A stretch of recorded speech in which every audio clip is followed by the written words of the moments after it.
Saudações! Professor Gabriel Almeida com vocês aqui em mais um vídeo e hoje respondendo os comentários que vocês deixam para mim aqui no canal. Começando pelo Bigodinho DBR. E ele comentou: mestre, fale sobre os benefícios espirituais do Kung Fu para o praticante e também fale quais são os estilos religiosos do Kung Fu. Muito bem, benefícios espirituais e estilos religiosos. Vamos pensar sobre isso aqui. Antes de mais nada, eu queria que você deixasse nos comentários a sua resposta para a pergunta que eu vou fazer agora. Na sua opinião, o Kung Fu pode ser um mecanismo, uma ferramenta de cultivo da espiritualidade? Queria que você deixasse isso no comentário. A minha opinião é que, antes de falar sobre os benefícios, a minha opinião é que o Kung Fu sim é uma excelente ferramenta, tá, de cultivo da espiritualidade. Assim como ele é uma ferramenta que pode ser utilizada para N outras coisas, como o cultivo da saúde, criar disciplina, fortalecer o seu corpo, se desenvolver dentro da defesa pessoal, aprender uma cultura nova, fazer amizades. O Kung Fu ele pode ser um leque de opções, inclusive também cultivo da sua espiritualidade. Mas o que seria esse cultivo de espiritualidade? O que é espiritualidade? É religião? É você estar praticando arte marcial como uma religião? Não. Religião é uma coisa, espiritualidade é outra. Cada um indivíduo pode ter sua espiritualidade independente de ter uma religião ou não, tá legal? Então, pensando por esse sentido, a espiritualidade é aquilo que você traz como algo além do material, daquilo que a gente vê e toca, né? É algo que transcende. Então, quando a gente vai falar a respeito do que ele me perguntou aqui, dos benefícios espirituais, eu entendo mais na questão de você ser um indivíduo mais equilibrado, tá? Com uma visão mais ampla das coisas, mais ampla da arte também que você pratica e trazer isso para o dia a dia, tentar ser um indivíduo melhor, uma pessoa melhor.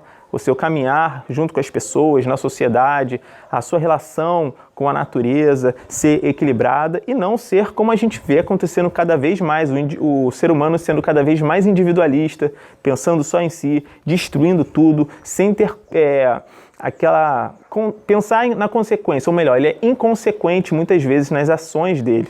Então, nesse quesito, quando a pessoa é assim, ela não tem o cultivo de espiritualidade nenhum, né? Ela é muito material, ela só pensa no imediato. E o Kung Fu ele traz uma visão mais ampla, você refletir mais sobre as coisas. A gente vê muito desses ensinamentos dentro do Kung Fu. Então ele é sim uma ferramenta de cultivo da espiritualidade, na minha opinião. E aí eu queria que você deixasse aí a sua também, tá legal? Agora, partindo para a parte dos estilos religiosos que você me perguntou aqui, Bigodinho. Seguinte, é sabido que no Kung Fu, né, na China, o Kung Fu ele é muito antigo, tem milhares de anos, ok? E há cerca de 1.500 anos atrás, mais ou menos, né, as escolas começaram a crescer dentro dos templos, né, religiosos. Um grande exemplo disso é o Templo Shaolin, né, de 495 depois de Cristo, a data de quando construíram o Templo Shaolin, e também nós temos os mosteiros de Yudan, nas montanhas de Yudan. Então, nós temos essa divisão dentro da China entre esses dois templos muito famosos. É claro que tem outras correntes, outros templos religiosos, mas principalmente Shaolin e Yudan são grandes templos que foram um berço de muitas artes marciais. Por que o berço? Porque lá surgiram, em algum momento, um estilo de combate. E a partir desses estilos foram se somando outros, foram se desenvolvendo outros, a ponto de ficar tão grande e popular que fez fama na China toda.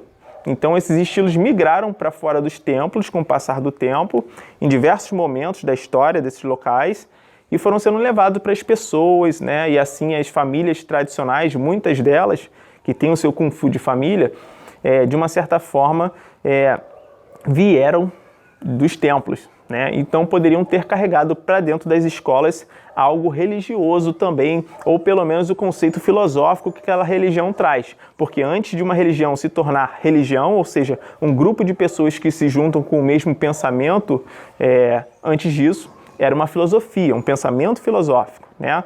Então, você vai encontrar em muitas dessas escolas esse pensamento filosófico, né, sobre o budismo, também sobre o taoísmo, porque o Templo Shaolin é um templo, antes de mais nada, um templo budista, que serviu como centro de estudo do budismo que vinha da Índia, Então, a Índia enviou monges para a China, ok, para que viessem aqui desenvolver e expandir o budismo. E dentro desse templo, os monges começaram a praticar artes marciais. Assim como em Wudang, né, você vai ter a corrente de pensamento taoísta, com os monges já chineses daqui mesmo, de lá da China mesmo, e eles estavam ali, ao mesmo tempo, desenvolvendo artes marciais, incorporando o pensamento taoísta. E você vê muito isso no Tai Chi Chuan, por exemplo, né? A questão de ser tudo cíclico, de estar em contato com a natureza, de incorporar os conceitos da energia, do Qi, do Yin, do Yang.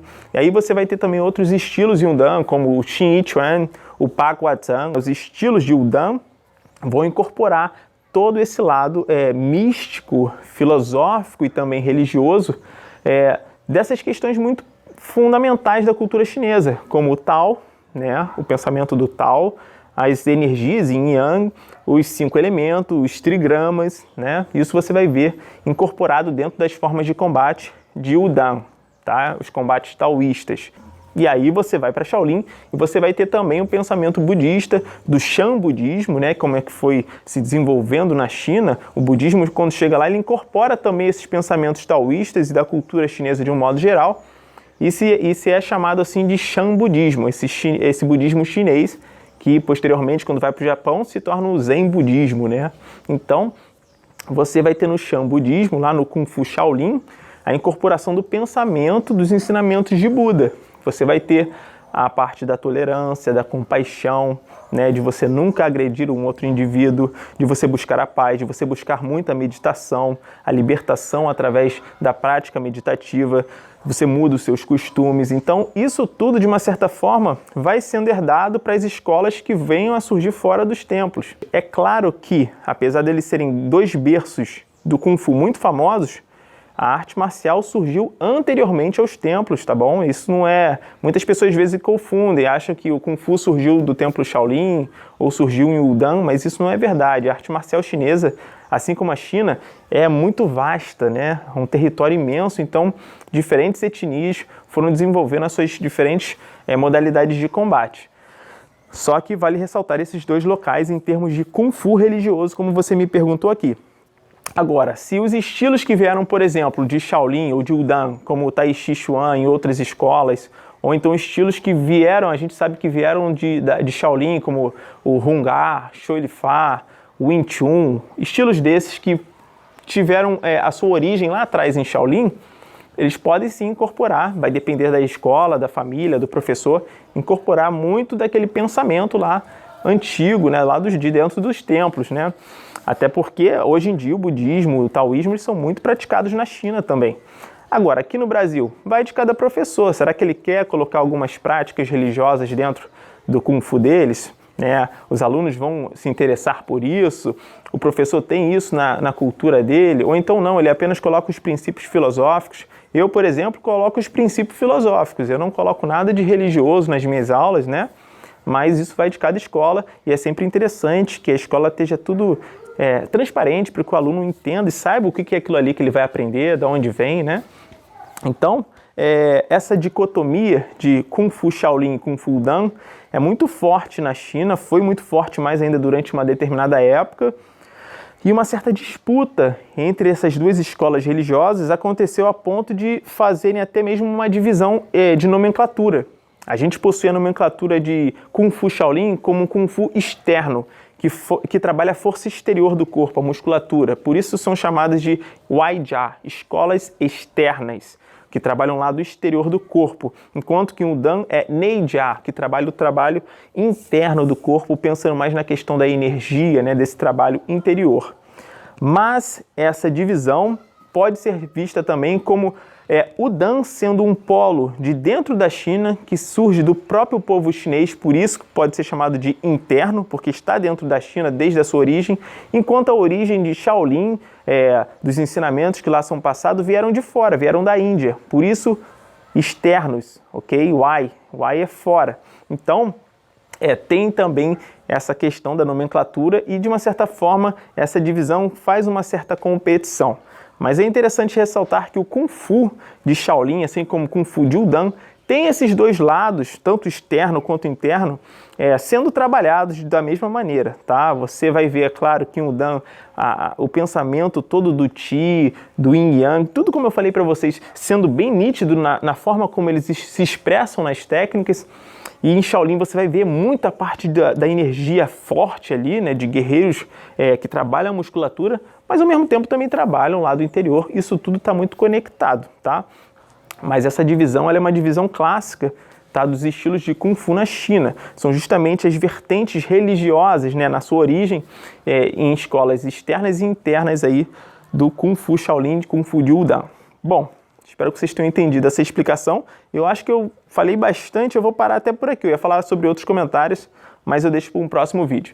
Me diz aí o que você achou desse vídeo, o que você acha a respeito desses estilos, o Dan e Shaolin, se você conhece outros estilos ou então outros templos religiosos na China que também tiveram o Kung Fu, né, dentro lá do templo sendo praticado.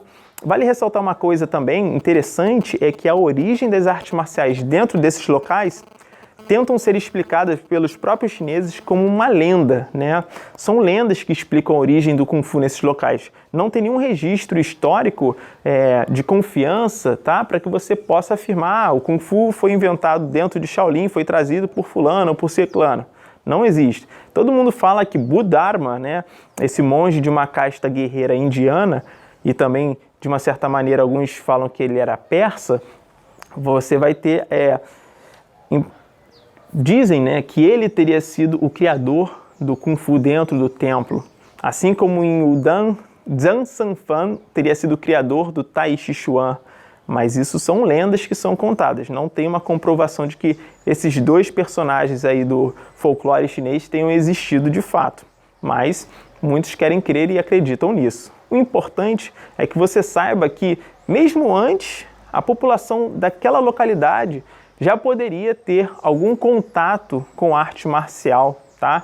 Então não necessariamente os monges logo no início não soubessem algo ligado às artes marciais. É bem provável que sim, mas a gente não sabe ao certo, então fica aí só a dúvida, né? E cabe a gente cada vez mais estudar para conhecer mais a respeito da cultura desses locais. Então, eu vou ficando por aqui, deixa o like nesse vídeo, se inscreve e ativa o sininho de notificações. Até um próximo vídeo, Zaijian.